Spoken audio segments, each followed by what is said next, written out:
தனிஷ் நகைக்கடையில் 100% தங்க பரிமாற்ற புதிய திட்டம் அறிமுகம்.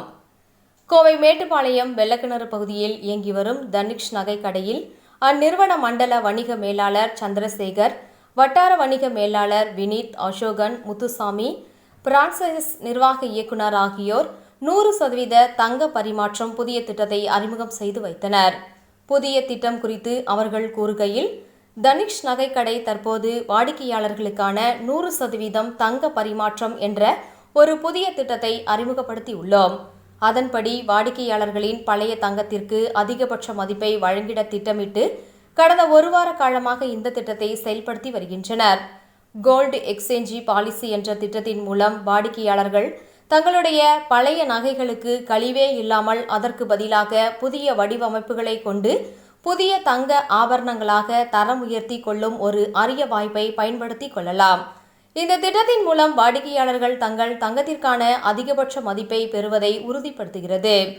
இந்தியாவில் உள்ள எந்த நகைக்கடையில் இருந்தும் வாங்கிய 20 கேரட் மற்றும் அதற்கு மேற்பட்ட பழைய தங்க நகைகளாக இருந்தாலும் அவற்றை தனிஷ்கில் அளித்து புதிய ஆபரணங்களாக மாற்றிக்கொள்ளலாம். இந்த தங்க பரிமாற்றம் திட்டத்தின் கீழ் தனிஷின் சிறப்பான தங்க நகைகளான கிளாஸ் குந்தன், குந்தன் போல்கி, ஓபன் போல்கி, விஜிபிள் கியூஸ், வண்ண கற்கள் மற்றும் இன்னும் பல பிரிவுகளான நகைகளையும் தனிஷ் தங்க பரிமாற்ற திட்டம் மூலம் வாங்க முடியும் என்று தெரிவித்துள்ளனர். இந்த திட்டம் வரும் ஜூன் 15ஆம் தேதி வரை செயல்பாட்டில் இருக்கும் என்றும் கூறியுள்ளார்கள். இப்போ தனிஷ்கில் இப்போதைக்கு ஒரு புதிய எக்ஸ்சேஞ்ச் ஸ்கீம் இன்ட்ரடியூஸ் பண்ணுறோம். ஸோ இந்த ஸ்கீம் 20ஆம் தேதியிலிருந்து ரன் ஆகிட்டு இருக்கு. ஸோ கஸ்டமர் அவங்களோட பழைய தங்க நகைகள் வீட்டில் இருந்துச்சுன்னா அதை இங்கே எடுத்துகிட்டு நம்மளோட தனிஷ் ஜுவல்லரியாக எக்ஸ்சேஞ்ச் பண்ணிக்கலாம். ஸோ ஹால்மார்க் ஜுவல்லரியாக எக்ஸ்சேஞ்ச் பண்ணிக்கலாம். ஸோ அப்படி எக்ஸ்சேஞ்ச் பண்ணுற ஒவ்வொரு கஸ்டமருக்கு பார்த்திங்கன்னா அதிகபட்ச மதிப்பு நம்ம கொடுக்குறோம். ஸோ அதில் ஒரு கஸ்டமர் பிளெயின் ஜுவல்லரி வாங்குறாரு, டைமண்ட் ஜுவல்லரி வாங்குறாருன்னா ஸோ ஒரு நல்ல டிஸ்கவுண்ட்டில் வெட்டிங் பண்ட்லிங் ஆஃபர்னு சொல்லக்கூடிய டிஸ்கவுண்ட்டும் நம்மகிட்ட இருக்குது. ஸோ அது பிளெயின் ஜுவல்லரிக்கு 20% மேக்கிங் சார்ஜில் நம்ம ஆஃபர் பண்ணுறோம். டைமண்ட் ஜுவல்லரியாக இருந்தால் மொத்த வேல்யூலேயே 20% வரைக்கும் ஆஃபர் பண்ணுறோம். ஸோ அந்த கஸ்டமர் அவங்களோட ஓல்டு கோல்டை கொடுக்குறப்போ மேக்ஸிமம் வேல்யூ கிடைக்கிறதோட மட்டும் இல்லாமல் ஸோ அவங்க இது மாதிரி அடிஷ்னல் பண்டில் ஆஃபரும் அவங்களுக்கு அவைலபிளாக இருக்குது. ஸோ இந்த அப்கமிங் வெட்டிங் சீசன் டெஃபினட்டாக கஸ்டமர்ஸ் நம்மக்கிட்ட தனிஷ் ஜுவல்லரியில் எக்ஸ்சேஞ்ச் பண்ணிக்கலாம்.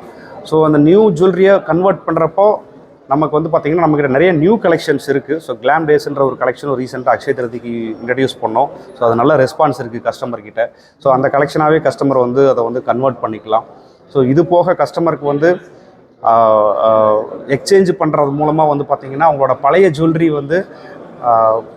அவங்களோட அதிக இழப்பு இல்லாமல் பார்த்திங்கன்னா இன்றைய முழு மதிப்புக்கே அவங்களுக்கு கிடைக்கிறதுனால அவங்களுக்கு தேவையான புது டிசைனும் கிடைச்சிரும். ஆஸ் வெல் அஸ் ஹால்மார்க் ஜுவல்லரியாக கிடைக்கிறதுனால இன் ஃபியூச்சர் அவங்களுக்கு அந்த ஜுவல்லரி எங்கே வேணாலும் போய் எக்ஸ்சேஞ்ச் பண்ணாலும் 100% வேல்யூ கிடைக்கிற மாதிரி ஒரு ஆப்பர்ச்சுனிட்டி அவங்களுக்கு இருக்குது. ஸோ இது இல்லாமல் நம்ம எல்லா ஜுவல்லரிலையும் கோயம்புத்தூரில் இப்போ 4 ஷோரூம்ஸ் இருக்குது. இது மேட்டுப்பாளையம் ரோடு, அப்புறம் நமக்கு ஆர்எஸ்புரம், கிராஸ்கட் அண்ட் புதுசாக ஒப்பனக்கார ஸ்ட்ரீட்டும் இருக்குது. ஸோ இங்கே இல்லாமல் கஸ்டமர் தமிழ்நாடு ஃபுல்லாகவே எங்கே வேணாலும் போய் எக்ஸ்சேஞ்ச் பண்ணலாம். தனிஷ்க் ஸ்டோர்ஸில் அது ஒரு 60 கிளைகள் இருக்குது. ஸோ அவங்க அதோடு எக்ஸ்சேஞ்ச் பண்ணிக்கிட்டு நம்மக்கிட்ட புதுசாக சேவிங் ஸ்கீம்ஸும் இருக்குது. ஸோ அவங்க கிராமேஜ் பேஸ்லேயும் கஸ்டமர் சேவிங் ஸ்கீம்ஸ் என்ரோல் பண்ணலாம். ஸோ தட் அந்த ஏறிக்கிட்டு இருக்கிற கோல்டு ரேட்லேருந்து அவங்கள ப்ரொடெக்ட் பண்ணிக்கலாம். ப்ளஸ் அவங்க வாங்குறப்போ அதுக்கு ஒரு சில பர்சன்டேஜ் டிஸ்கவுண்ட்டும் இருக்குது. அதையும் சேர்த்து அந்த பெனிஃபிட் அவங்க அவைல் பண்ணிக்கலாம். அதர்வைஸ் இன்னொரு ஸ்கீமில் அமௌண்ட்டாக மட்டும் சேவ் பண்ணிக்கிட்டு 10 மாதம் கழித்து அவங்க அந்த மெச்சூரிட்டி அப்போ அதை கஸ்டமர் சம் டிஸ்கவுண்ட்டோட பர்ச்சேஸ் பண்ணிக்கலாம். அந்த 2 விதமான சேவிங் ஸ்கீம்ஸும் நம்மக்கிட்ட இருக்குது. ஸோ கஸ்டமர்ஸ் ஒரு டிரான்ஸ்பரண்ட் ப்ராசஸ் நம்ம அந்த எக்ஸ்சேஞ்சுக்கு இங்கே ஃபாலோ பண்ணுறோம். ஸோ அந்த கஸ்டமர் தாராளமாக நம்மளை நம்பி கஸ்டமர் இங்கே வாங்கலாம். ஸோ கஸ்டமர் கண் முன்னாடியே இந்த கோல்டு ஜுவல்லரி கேரட் மீட்டரில் அப்ரைசல் பண்ணிவிட்டு தென் மெல்ட்டிங் அவங்க கண்ணு முன்னாடியே பண்ணிவிட்டு தென் ஒரு முழுமையான மதிப்பு கஸ்டமருக்கு அந்த இடத்துல கிடைக்கிற மாதிரி நாங்கள் உறுதி செய்கிறோம். ஸோ அந்த கேரட் மீட்டர் எல்லா ஷோரூம்லையும் இருக்குது. இது போக கஸ்டமர்ஸ் அவங்க வீட்டில் ஓல்டு ஏதாவது வச்சுருந்தாங்கன்னா எந்த விதமான சார்ஜும் இல்லாமல் ஃப்ரீயாகவே இங்கே ஸ்டோர்ஸில் எங்களோட எந்த ஸ்டோர்ஸ்லேயும் அவங்களோட ஓல்டு கோல்டோட பியூரிட்டி செக் பண்ணி பார்த்துக்கலாம். ஸோ தட் எவ்வளோ தான் இருக்குது அப்படின்னு சொல்லிட்டு. ஏன்னா 22 கேரட்டுங்கிறது ஒரு கேரட் 300 ரூபாய்க்கு மேலே வருது. இன்றைக்கி 22 கேரட் 1 கிராம்னு சொல்கிறப்போ ஸோ ஒரு கேரட் கம்மியாக இருந்தால் கூட கஸ்டமர் 1 கிராமுக்கு 300 ரூபாய் இழக்கிற மாதிரி இருக்குது.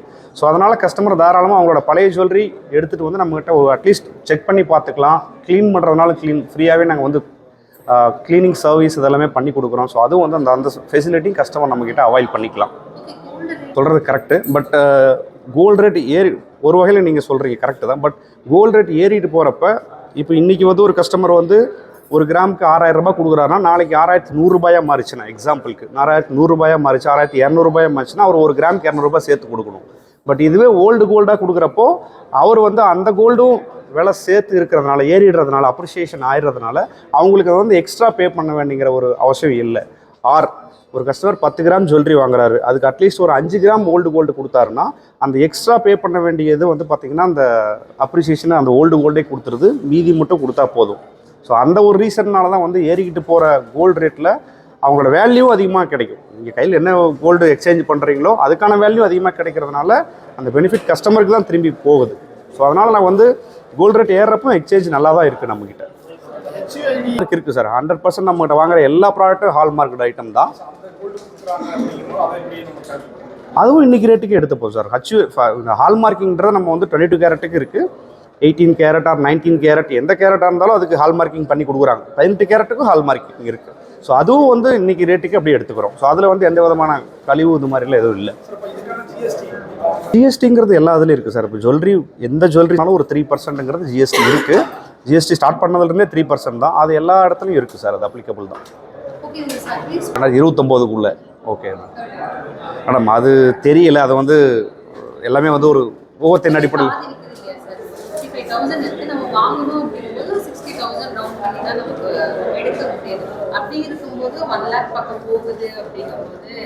போகுமான்னு கேட்குறீங்களா? இல்லை மேடம், அது வந்து ஓகே, எங்களாலேயும் அது எங்கள் சரியாக சொல்ல முடியாது. எல்லாமே டிமாண்டை பொறுத்து தான் அது வந்து கோல்டு விலை ஏறுது. இன்னொன்று US டாலர் பேஸ் பண்ணி, ஏன்னா நம்ம எல்லா கோல்டும் இம்போர்ட் பண்ணுறது வந்து US டாலரை வச்சு தான் நம்ம வந்து இம்போர்ட் பண்ணுறோம். ஸோ ஒருவேளை US டாலர் அப்ரிஷியேட் ஆகி மற்ற கரன்சிஸ் குறைஞ்சதுன்னா, வேல்யூ குறைஞ்சதுன்னா அதுவும் கோல்டு ரேட் ஏறதுக்கான காரணம் இருக்குது. இன்னொன்று நிறைய பேர் கோல்டு வாங்கணும். அப்போ கவர்மெண்ட்ஸே கோல்டு வாங்குறாங்க. ஸோ கவர்மெண்ட்ஸும் நிறைய பேர் இன்வெஸ்ட் பண்ணுறப்போ அதில் கோல்டு இன்வெஸ்ட் பண்ணாங்கன்னா, சேஃப் இன்வெஸ்ட்மெண்ட் நினச்சி இன்வெஸ்ட் பண்ணாங்கன்னா அதனாலையும் கோல்டு ரேட் ஏறுது. பட் எக்ஸாக்டாக நமக்கு சொல்ல முடியாது. பட் ஷுர் லாங் ரனில் நல்ல பெனிஃபிட்டாக தான் இருக்கும், கோல்டு ரேட் ஏறும். ஸோ அப்படின்றது தான் எங்களோட ஜட்ஜ்மெண்ட்டு. ஏன்னா போன அக்ஷய திருதி பார்த்தீங்கன்னா கிட்டத்தட்ட 5600 தான் இருந்தது. பட் இப்போ 6600 மேலே 1 இயர்லேயே உங்களுக்கு பார்த்தீங்கன்னா அது ஒரு 1000 ரூபாய் டிஃப்ரென்ஸுங்கிறது ஏறிடுச்சு. இதுக்கு முன்னாடியும் அப்படி தான் ஏறி இருக்குது. ஸோ இந்த கோல்டு ரேட்டுங்கிறது ஹைலி வாலட்டைலாக இருக்குது. பின் அந்த ஏற்ற இறக்கங்கிறது ரொம்ப ஹையாக இருக்குது. எங்களால் எக்ஸாக்டாக ப்ரெடிக்ட் பண்ண முடியாது. பட் ஏன் நீங்கள் சொல்கிற மாதிரி லாங் ரனில் அதுக்கான பாசிபிலிட்டி இருக்குது. ஸோ அது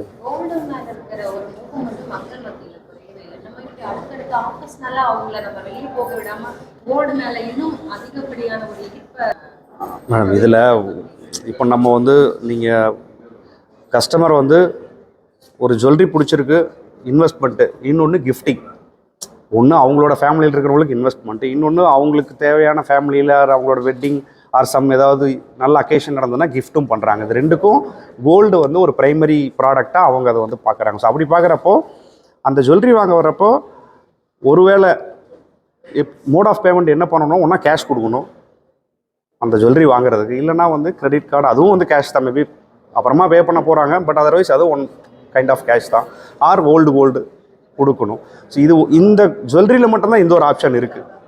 ஸோ என்னதான் மற்ற இண்டஸ்ட்ரியில் எக்ஸ்சேஞ்ச் ஆஃபர் இருந்தால் கூட, பட் அந்தளவுக்கு பழைய ப்ராடக்டோட வேல்யூ வந்து கிடைக்காது. இப்போ ஒரு கார் எக்ஸ்சேஞ்ச் பண்ணுறாங்க, எனி ப்ராடக்ட், இப்போ எனி ப்ராடக்ட் எதாக இருந்தாலும் எலக்ட்ரானிக்ஸ் ஆர் எது வாங்கினாலுமே அதே வேல்யூ திரும்ப அவங்களுக்கு கிடைக்காது. பட் சம் வேல்யூ டெஃபினட்டாக கிடைக்கும். பட் இந்த கோல்டு மட்டும்தான் அந்த அப்ரிஷியேட்டட் வேல்யூ வந்து கஸ்டமருக்கு கிடைக்குது. ஸோ அதனால் ஈஸியாக பழைய ஜுவல்லரி யூஸ் பண்ணாமல் வச்சுருக்காங்க அப்படின்னா அது ஏன் வந்து மாற்றிக்கூடாது? ஒரு கல்யாணத்துக்கு வாங்குறாங்க, ஒரு 50 பவுன் வாங்குறாங்க, ஒரு 10 பவுன் வாங்குறாங்க, 5 பவுன் வாங்குறாங்கன்னா, ஸோ அதில் ஒரு சில ஜுவல்லரி வீட்டில் இருக்கும், யூஸ் பண்ணாமல் இருக்கும். ஸோ அதை கொடுத்து புது டிசைனாக மாற்றிக்கிறாங்க. ஸோ அந்த ஒரு இது வந்து நடக்குது நம்ம ஷோரூமில். அவங்க கஸ்டமரும் கேட்குறாங்க, ஏதாவது ஆஃபர் இருந்துச்சுன்னா பெட்டராக இருக்கும், நாங்கள் வந்து எக்ஸ்சேஞ்ச் பண்ணுற அளவுக்கு இம்பியூர் கோல்டாக மாற்றிப்போம் அப்படின்னு. ஸோ அப்போ நாங்களும் சொல்கிறது, எப்போல்லாம் ஆஃபர் வருமோ அப்போ நாங்கள் வந்து கஸ்டமருக்கு இன்ஃபார்ம் பண்ணுறோம். ஸோ அந்த ஒரு பேசிஸில் தான் கஸ்டமர் ரெக்குயர்மெண்ட்டும் இருக்குது. ஸோ அதை நம்ம வந்து நல்ல ஜுவல்லரியாக மாற்றிக்கிறதுக்கான ஒரு ஆப்ஷன். ஸோ இதெல்லாம் தான் சேர்த்து நம்ம அதில் இருக்குது.